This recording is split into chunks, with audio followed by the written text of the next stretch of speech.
Student ये practice question को लेकर हमारा सेकंड पार्ट है। अगर आपने पार्ट फर्स्ट नहीं देखा है तो नीचे डिस्क्रिप्शन में लिंक दिया हुआ है, वहाँ से जाकर आप पार्ट फर्स्ट को भी देख लीजिए। ठीक है, तो चलिए शुरू करते हैं। ये बहुत इंपॉर्टेंट MCQs है। हमारा क्वेश्चन है फर्स्ट, ग्राफी फुटक का टूटना निम्न में किसके कारण होता है। 4 ऑप्शन यहाँ पर दिए हुए हैं। Rupturing of Graafian follicle is due to option first है decrease in LH, decrease in progesterone, decrease in FSH या फिर इंक्रीज इन LH। बताइए स्टूडेंट्स का राइट ऑप्शन क्या हो सकता है। सो इसका राइट ऑप्शन होगा इंक्रीज इन LH, यानी कि LH में वृद्धि के कारण ही ग्राफी फुटक का टूटना संभव है। तो हमारा करेक्ट ऑप्शन हो जाएगा 4। ठीक है, इंक्रीज इन LH।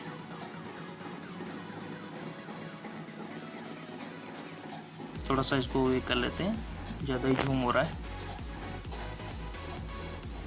हाँ, बहुत इंपॉर्टेंट MCQs है।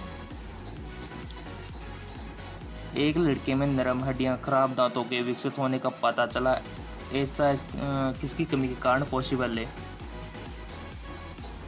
ये 4 ऑप्शन आपके सामने दिए हुए हैं। Vitamin A, vitamin E, D, K है। आपको सारी विटामिन के बारे में पता हुआ होना चाहिए कि किसकी कमी से कौन सा डिजीज़ होता है, इसके सोर्सेज क्या है। बहुत इंपॉर्टेंट है ये, 100% क्वेश्चन यहाँ से बनते हैं। सो स्टूडेंट इसका राइट ऑप्शन हो जाएगा विटामिन D। दूसरा हमारा राइट ऑप्शन हो जाएगा, क्योंकि विटामिन D हमारे जो बोन्स से हमारे जो टीथ है इनके डेवलपमेंट के लिए एसेंशियल होती है, रिक्वायरमेंट होती है। ठीक है ना, तो हमारा विटामिन D राइट ऑप्शन हो जाएगा। कोई भी बात समझ में नहीं आए तो आप प्लीज़ कमेंट कर सकते हो। और ये विटामिन आपको पता हुआ होना चाहिए। विटामिन से रिलेटेड क्वेश्चन आते हैं 100% हमेशा, चाहे वो आपका BSc नर्सिंग का एग्ज़ाम हो या फिर पैरामेडिकल का हो या फिर फार्मेसी का हो। ठीक है ना, कोई भी कंपटीशन एग्ज़ाम हो, अक्सर क्वेश्चन पूछे जाते हैं विटामिन से रिलेटेड। इसका पार्ट फर्स्ट मैंने पहले अपलोड कर दिया है साइंस एक्सप्रेस चैनल पे। अगर आपने नहीं देखा है तो नीचे डिस्क्रिप्शन में लिंक दिया हुआ है, वहाँ से आप उसको देख सकते हो। ठीक है ना, ये पार्ट 2 है हमारा। चलते हैं नेक्स्ट। ये हो गया हमारा विटामिन D। इसमें पूरी विटामिन आपको याद हुआ होना चाहिए। ऑल विटामिन सोर्स, इसकी डेफिशिएंसी से क्या होता है, कौन सी डिजीज होती है। ठीक है ना, और इसके केमिकल नेम। अगला क्वेश्चन है, निम्नलिखित में से कौन सी गर्भ निरोधक विधि नहीं है। यानी कि आपसे ये पूछा जा रहा है कि आपको 3 मेथड पता हुआ होना चाहिए गर्भ निरोधक के। ये आप नॉलेज चेक करना चाहता है क्वेश्चन, तो नहीं है। तो आपको 3 वो पता होना चाहिए जो है। ठीक है, तो 3 कौन सी है, अगर आपको पता होगी तो आप इसको सही कर सकते हो। फर्स्ट है हमारा हार्मोनल विधि, बैरियर मेथड और नेचुरल मेथड। ये तो 3 तो हमारी है, जबकि MTP नहीं है। तो करेक्ट ऑप्शन हमारा MTP हो जाएगा। ठीक है ना, सीधे सीधे क्वेश्चन पूछे जाते हैं MCQs। प्रैक्टिस करोगे तो आपको सब इजी हो जाएगा। और प्रैक्टिस क्वेश्चन से अक्सर रिपीटेड क्वेश्चन भी पूछ ले जाते हैं, जैसे कि अब यहाँ आप प्रैक्टिस कर रहे हो। ठीक है, तो ये क्वेश्चन आपसे रिपीट में पूछे भी जा सकते हैं, इसीलिए आपके लिए प्रैक्टिस क्वेश्चन इंपॉर्टेंट है। MTP हमारा आंसर हो जाएगा।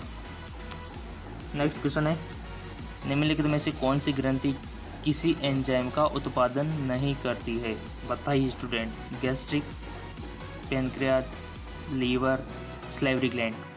कौन सी ग्रंथि है जो एंजाइम का उत्पादन नहीं करती है। गैस्ट्रिक भी करती है, हमारे जो पैनक्रियाज है वो भी करती है, और सैलिवरी ग्लैंड है वो भी सिक्रेशन करती है एंजाइम का, जबकि लीवर किसी भी प्रकार का एंजाइम सिक्रेशन नहीं करती है। तो हमारा राइट ऑप्शन लीवर हो जाएगा।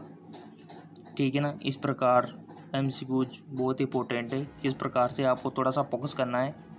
ठीक है ना, विच of the following glands does not produce any enzyme. बहुत सिंपल से क्वेश्चन है, और अगर आप पढ़ोगे ना तो सब इजी हो जाएगा। नेक्स्ट क्वेश्चन है हमारा, किसी जीव का विकासवादी इतिहास के रूप में जाना जाता है। Evolutionary history of the organism in cross. यहाँ पर आपके सामने 4 ऑप्शन है, फाइलोजेनी और वंशावली, इनमें से कोई नहीं, या फिर व्यक्तिव्रत। सो स्टूडेंट इसका राइट ऑप्शन हो जाएगा फाइलोजेनी। किसी जीव का विकासवादी का इतिहास फाइलोजेनी के रूप में जाना जाता है। ठीक है, कोई भी डाउट हो तो आप कमेंट के थ्रू पूछ सकते हो। फाइलोजेनी हमारा करेक्ट ऑप्शन हो जाएगा। नेक्स्ट क्वेश्चन है, आपको क्या लगता है कि मानव शरीर में सीबेसियस ग्रंथियाँ कहाँ पाई जाती है? जो कि वसा में ग्रंथियाँ होती है वो कहाँ पाई जाती है? क्या मसल्स में पाई जाती है, या क्या स्टोमक में, या फिर हेड में, या फिर स्किन में? बताइए स्टूडेंट, इसका राइट ऑप्शन क्या हो सकता है? सो स्टूडेंट, इसका राइट ऑप्शन होगा स्किन, त्वचा में सिलिबेस वसा में ग्रंथियाँ पाई जाती है। ठीक है, तो इसका हमारा स्किन करेक्ट ऑप्शन हो जाएगा। Where do you think the sebaceous glands found in human body? Skin. ठीक है, इन स्किन। अब चलते हैं नेक्स्ट क्वेश्चन की ओर। स्किन हमारा करेक्ट ऑप्शन हो गया। इसमें बहुत ही इंपॉर्टेंट एमसीक्यूज है एग्जाम पॉइंट ऑफ व्यू से। नेक्स्ट क्वेश्चन है, the stage in cell division that consist of G1 phase, S phase, G2 phase. कोशिका विभाजन में वह चरण जिसमें G1 अवस्था, S अवस्था, G2 अवस्था शामिल है। मेटाफेज, प्रोफेज, एनाफेज या फिर इंटरफेज? बताइए स्टूडेंट, इसका करेक्ट ऑप्शन क्या हो सकता है? आई होप स्टूडेंट आपने वन ऑप्शन सेलेक्ट कर लिया होगा।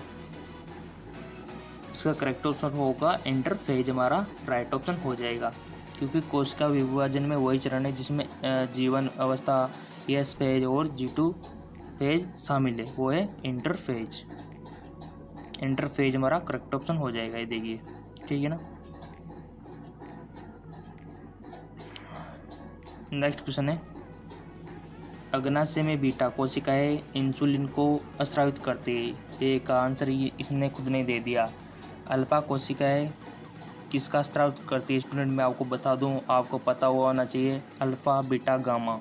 इन तीनों सेल से कौन से हार्मोन एंजाइम सेक्रेशन होते हैं, ये आपको पता हुआ होना चाहिए। बहुत ही इंपॉर्टेंट होते हैं कंपटीशन एग्जाम, इंट्रेंस एग्जाम में। सो अल्फा कोशिका का यहाँ पर पूछा गया है, बताइए। आई होप स्टूडेंट आपने वन ऑप्शन सेलेक्ट कर लिया होगा। अल्फा कोशिका से जो स्रावित होता है वो होता है ग्लूकागोन का। ठीक है, इंसुलिन हमारे कंट्रोल करता है किसको?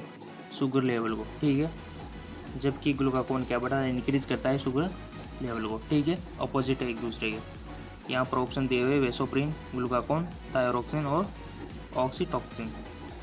सो स्टूडेंट, ये आपको अल्फा, बीटा, गामा तीनों सेल्स के जो हमारे तीनों सेल है, इनके फंक्शन आपको पता हुआ होना चाहिए। किसी से भी क्वेश्चन पूछा जा सकता है, गामा से भी पूछा जा सकता है।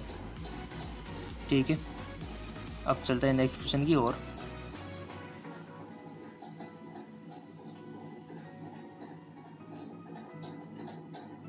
नेक्स्ट क्वेश्चन है हमारा, the columnar cell that are specialise for secretion are called. अस्तमन कोशिकाएं जो स्त्रावण के लिए विशिष्ट होती है, उन्हें क्या कहा जाता है? घनाकार उपकला, या फिर अस्तमाकार, या फिर रोमन उपकला, या फिर ग्रंथिल उपकला? बताइए स्टूडेंट, इसका राइट ऑप्शन क्या हो सकता है? आई होप आपने वन ऑप्शन सेलेक्ट कर लिया होगा। इसका राइट ऑप्शन होगा ग्रंथिल उपकला। ऑप्शन 4 हमारा करेक्ट ऑप्शन हो जाएगा। स्तंभ कोशिकाएं जो स्त्रावण के लिए विशिष्ट होती है, उन्हें ग्रंथिल उपकला कहा जाता है। हमारा ग्रंथिल उपकला राइट ऑप्शन हो जाएगा। नेक्स्ट क्वेश्चन है, smallest unit of recombination of crossing over corresponding to the single nucleotide is called। एक न्यूक्लियोटाइड के अनुरूप पुनर्योजन या विनिमय की सबसे छोटी इकाई क्या कहलाती है? बताइए। बेस, एलील, म्यूटॉन या फिर रेकॉन? मोस्ट इम्पोर्टेंट क्वेश्चन है, और इस प्रकार के क्वेश्चन तो मैं हमेशा करा रहा हूँ, बट आप देख नहीं रहे। मैंने ऑब्जर्व किया है कि इन पर जो व्यूज आ रहे हैं वो ऑलमोस्ट 100, 200 ये आ रहे हैं, तो इससे भी मेरे को मोटिवेशन नहीं मिल पाता है। तो जितना हो सके अपने दोस्तों के साथ शेयर करें ऐसे वीडियो, ताकि इन पे व्यू आए और ये जो क्वेश्चन है उनके भी काम आए। ठीक है ना। तो इससे मैं थोड़ा इंस्पायर हूँ, और अगर वीडियो को लाइक नहीं किया तो लाइक कर दीजिए, थोड़ा मेरे को भी मोटिवेशन मिले इनसे। व्यू और लाइक ये तो चाहिए, ठीक है। एक न्यूक्लियोटाइड के अनुरूप पुनर्योजन या विनिमय की सबसे छोटी इकाई है वो क्या कहलाती है? इसका राइट ऑप्शन हो जाएगा रिकॉन, ठीक है। रिकॉन कहलाते हैं स्टूडेंट, इसका करेक्ट ऑप्शन 4 हो जाएगा, रिकॉन।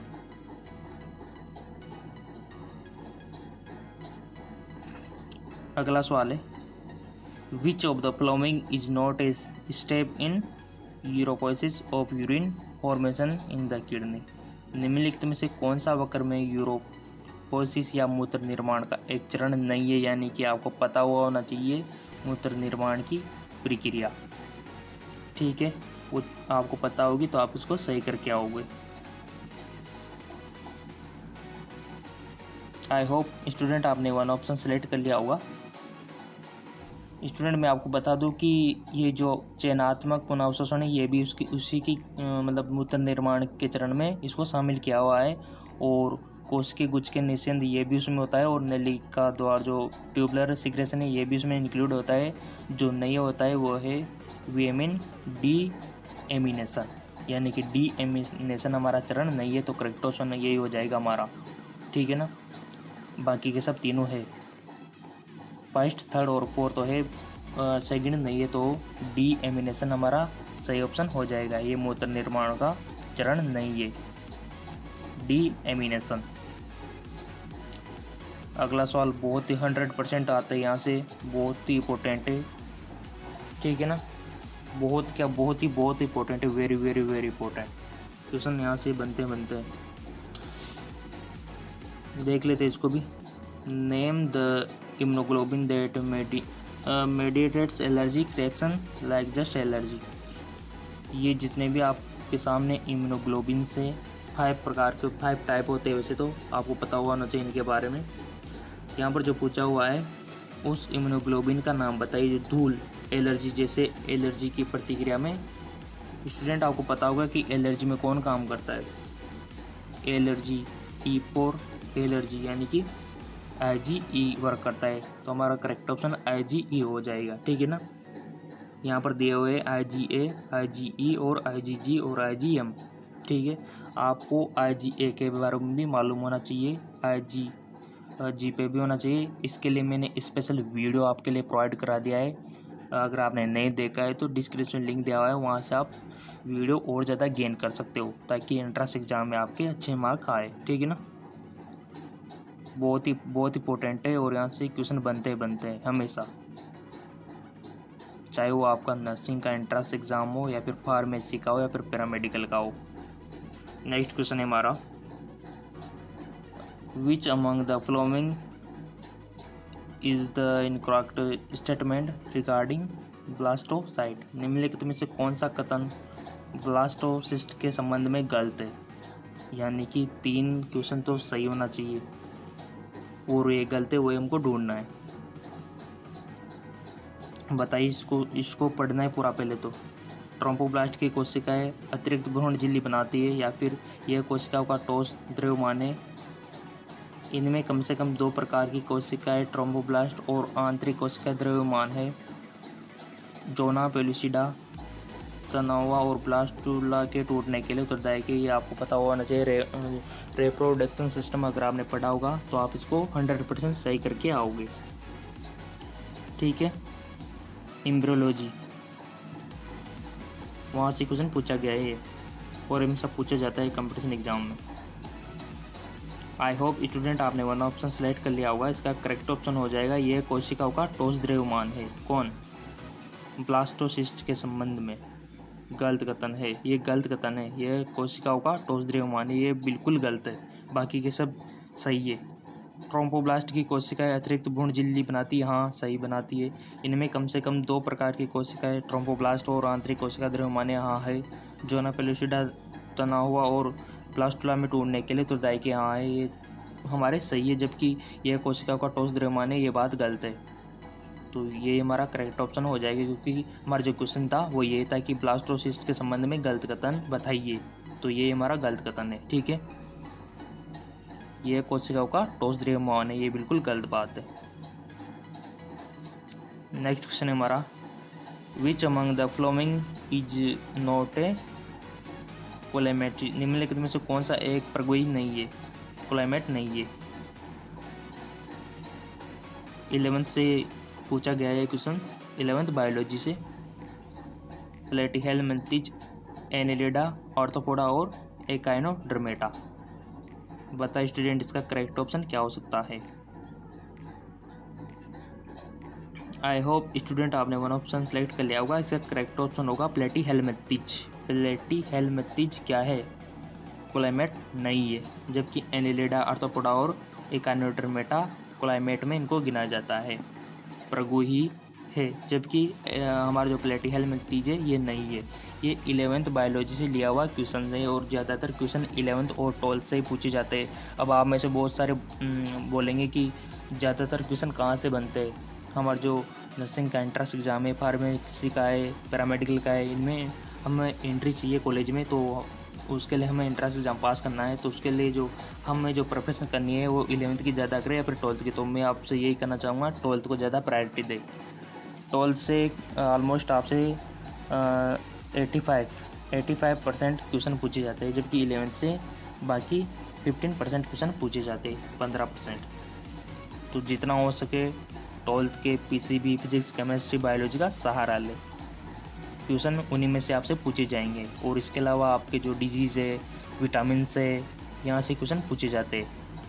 तो उसकी तो मैं प्रैक्टिस करा रहा हूँ। अगर आप मेरे सब्सक्राइबर होंगे तो आपको तो पता होगा कि सर क्या बता रहे हैं टाइम टू टाइम। ठीक है, सब मैंने प्रैक्टिस कराई हुई है, विटामिन के ऊपर भी, अभी जो इम्यूनोग्लोबिन हमने पढ़े उसके ऊपर भी। बट आपको पता होगा वो वीडियो देखा या नहीं देखा। नहीं देखा तो चैनल पर देख सकते हैं। मेरे 2 चैनल हैं जिस पर अभी वीडियो बन रही है, वो तो जैकलॉन जॉब है और इसका पार्ट फर्स्ट है वो साइंस एमकेएस पर मैंने अपलोड कर दिया। नीचे डिस्क्रिप्शन में सब मिल जाएगा आपको, ठीक है ना। तो उसके पार्ट फर्स्ट की भी आप प्रैक्टिस कर लीजिए। क्वेश्चन उन्हीं के ही है एक प्रकार से। और कुछ भी जिस विषय पर वीडियो बनना चाहिए आप कमेंट के थ्रू मेरे को बता सकते हो, ठीक है। तो ये हमारा क्वेश्चन हो गया था कि प्रगोई नहीं है, तो प्लेटीहेलमिंथेज हमारा करेक्ट ऑप्शन हो जाएगा। अगला क्वेश्चन है, हाँ, pneumatic bones are found in class. वातिल अस्थियाँ वर्ग में पाई जाती है, यानी कि वातिल अस्थियाँ वर्ग में पाई जाती है। कौन से में पाई जाती है, स्तनधारी में या फिर सर्पिश्रम में या फिर और ऑक्टिकतीज में या फिर पक्षी वर्ग में। बताइए स्टूडेंट इसका करेक्ट ऑप्शन क्या हो सकता है। आई होप आपने वन ऑप्शन सेलेक्ट कर लिया होगा। इसका करेक्ट ऑप्शन होगा एवीज, पक्षी वर्ग में पाई जाती है वातिल हस्तियाँ, ठीक है ना। सो ये जो क्वेश्चन है ये भी 11th बायोलॉजी से लिया हुआ है, ठीक है। तो जितना हो सके एनसीईआरटी पढ़े, फिजिक्स, केमिस्ट्री, बायोलॉजी। और कुछ नोट्स मैंने अवेलेबल आपके लिए करवा रखे हैं। मेरा जो साइंस एमकेएस चैनल है और जो जैकलॉन जॉब चैनल है, दोनों पर मैंने अवेलेबल करवा रखे हैं। अगर आपने चैनल को सब्सक्राइब नहीं किया है तो सब्सक्राइब कर सकते हो, ठीक है ना। और कोई भी डाउट हो तो कमेंट बॉक्स में लिख सकते हो। आपका जो बीएस नर्सिंग का एंट्रेंस एग्जाम है या फिर जीएनएम का या फिर पैरामेडिकल का या फिर फार्मेसी का है, सभी के लिए इंपॉर्टेंट है ये क्वेश्चन।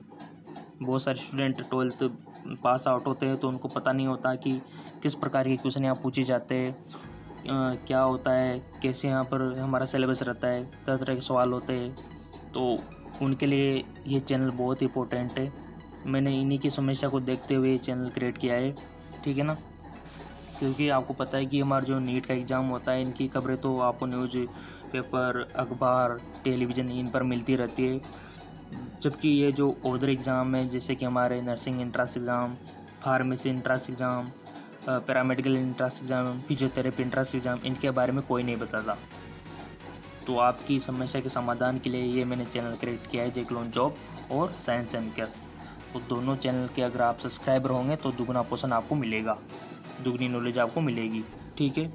और ये तो फिक्र बिल्कुल भी ना करें कि इनके एप्लीकेशन फॉर्म कब भरे जाएंगे, हमें नर्सिंग में एडमिशन लेना है, वो तो मैं अब बताता ही रहता हूँ टाइम टू टाइम। जब भी आएंगे आपको नोटिफिकेशन मिल जाएगा। और प्रैक्टिस क्वेश्चन, सिलेबस, प्रेफरेंस कैसे करें, जानकारी तो आपको टाइम टू टाइम मिलती रहेगी, ठीक है ना।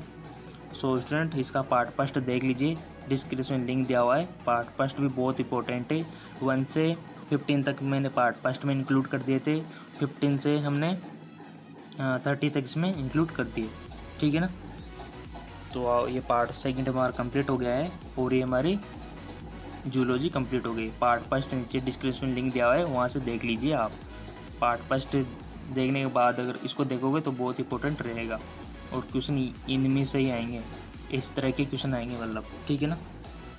और बहुत से क्वेश्चन रिपीट भी हो सकते हैं, जो अब आपने यहाँ पढ़ा डायरेक्ट क्वेश्चन पूछे जा सकते हैं इस बार 2020 में, ठीक है ना। तो इसका पार्ट फर्स्ट देख लीजिए, नीचे डिस्क्रिप्शन में लिंक दिया हुआ है।